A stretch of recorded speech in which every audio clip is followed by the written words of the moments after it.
Thanks, Senator Hassan. Senator Hawley. Thank you very much, Mr. Chairman. Thanks for convening this hearing. Thanks to each of the witnesses for being here. Mr. Salapur, let me just start with you. I just want to back up and make sure I understand your testimony because it seems extraordinary to me. And I'm reading the letters that you've submitted from your attorney when you first contacted the FAA, when you contacted the committee. So my understanding is you worked on both the 787 and the 7777, correct? Yes, sir. And you identified major safety concerns with both of these lines, Yes, sir. And you identified these to your superiors. Yes, sir. I have written many memos time after time that we can provide. Over a period of years, I think. Yeah, this is like 3 years. For the 787, it's been 3 years of effort. And so your concerns, who knew about your concerns? How far up the chain do you know that they went? I have gone as high as Mark Stockton and Lisa Fall, who's the vice president. The vice president of the company? Yes. So they were and are aware of these major safety concerns. And this is what you do for a living. I mean, you're an engineer, right? I mean, I'm an engineer. I went to quality about 3-4 years ago. And when you put your quality hat, we are the eyes and ears of the public for the safety of the airplane. That's how I feel about our job. And so I have, when I see concerning information or concerning, let's say, production issues, then it is our responsibility to make sure that, if we are causing the airplane to have increased risk factors, our job is to eliminate those risk factors. Are these planes safe? Right now, I would not, it's like an earthquake. The big earthquake is coming, but when that hits the building that, let's say if you're talking of a building, have to be prepared to accommodate that type of a, let's say, shakeup. It has to be built properly. Right now, from what I've seen, the airplanes are not being built per spec and per requirement. So your testimony is the 787 line and the 777 line are you think are not. Well, they are doing stuff that increases the risk factors. Okay, when you increase the risk factors, it's not just one. You are doing stress concentrations, that those stress concentrations, like, breaking a paper clip, you do it once or twice, it doesn't break, but it breaks at some time.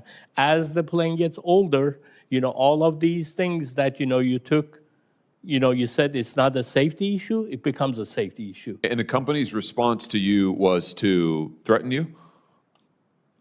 Threaten you, sideline you, transfer you. You raised concerns about the 787, and so they transferred you to the 7777, right? Well, yes. Initially, they just cut me off of all the meetings. They took my name out, and then so I was just doing nothing. I wasn't informed of what. Then they transferred me, and they do it pretty stealthy. Oh, we have a job over here. We want you to go over there. So they move you down there, and, I come from like 40 years of engineering background. So when I see, and I've taken a lot of stress classes, even though I'm not a specialist on that, but when there's a problematic area that you see, you can recognize. So I just want to make sure I got the sequence right. So you raise these concerns, you get, on the 787, you get transferred over to the 777, you raise the concerns there. They ignore it in both. They haven't addressed any of these concerns. Is that your testimony? Yes, sir. And at some point, they start to threaten you. You're talking about your boss calling you on your personal phone and berating you. And when did that start? Well, that started right after when I said, we have made over 300 plus airplanes. We still don't know how to put the load and sell. What I mean by that, if you build in an airplane, build in a house, it's like, putting the foundation. We have made over 300 airplanes. We still changing our process, like build the foundation to put the airplanes. We are struggling with that because they have changed the process, from stable to unstable situation. They're not building the same datums that we were building. So you're causing your own problem, but you don't want to admit it. Just force fit the problem force fit the misaligned holes and everything else and move on. And that's what they have been doing. And that's what I have brought up to their attention. I told my boss that I said in the report, I said, we have made 300 plus airplanes. That should have been more than adequate for us to resolve these things. All the problems that we've had, we put Band-Aid over Band-Aid to resolve the problems, and Band-Aid over Band-Aid doesn't cover it. Maybe we need to consider some engineering fundamentals with a little bit of GD&T to figure out what the problem is. And right after that, he came back to my desk, and he like I said, he made the threat, and then after that, he says, are you in or are you out?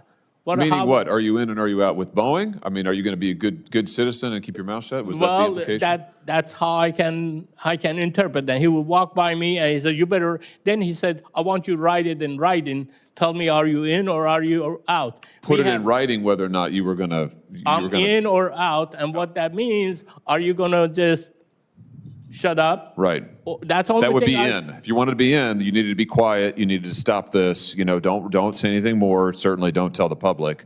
That's how I interpreted it. But he told me to write it in writing. And I'm trying to write it. And there was 10 emails.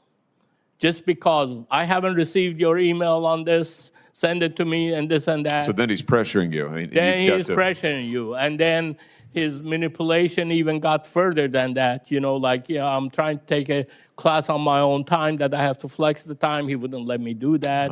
I have a doctor's appointment. He cancels my doctor appointment at the same day. Different manipulating different things to retaliate, to make your life miserable. And then, I started talking to go somewhere else. You just try to escape from that because this is hell, that I was subjected to. And then he threatens you with that. And really, with my background, I've had some, it's really has made me where 3 o'clock in the morning, I'm waking up with somebody stabbing me.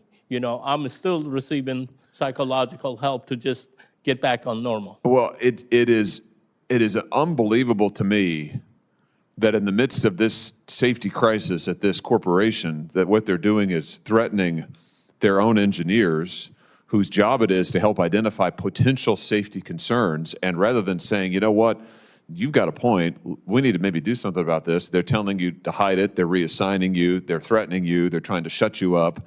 In the meantime, I noticed this guy, Dave Calhoun, I think he's the CEO. I guess he's leaving at the end of the year. I wonder how much he's getting paid. I bet it's a lot. Yes. It's a lot more than my pay. I bet it's a lot more than your paycheck. Yeah. I bet it's a heck of a lot. Yeah. Mr. Chairman, thank you for holding this hearing. I think we're just scratching the surface here.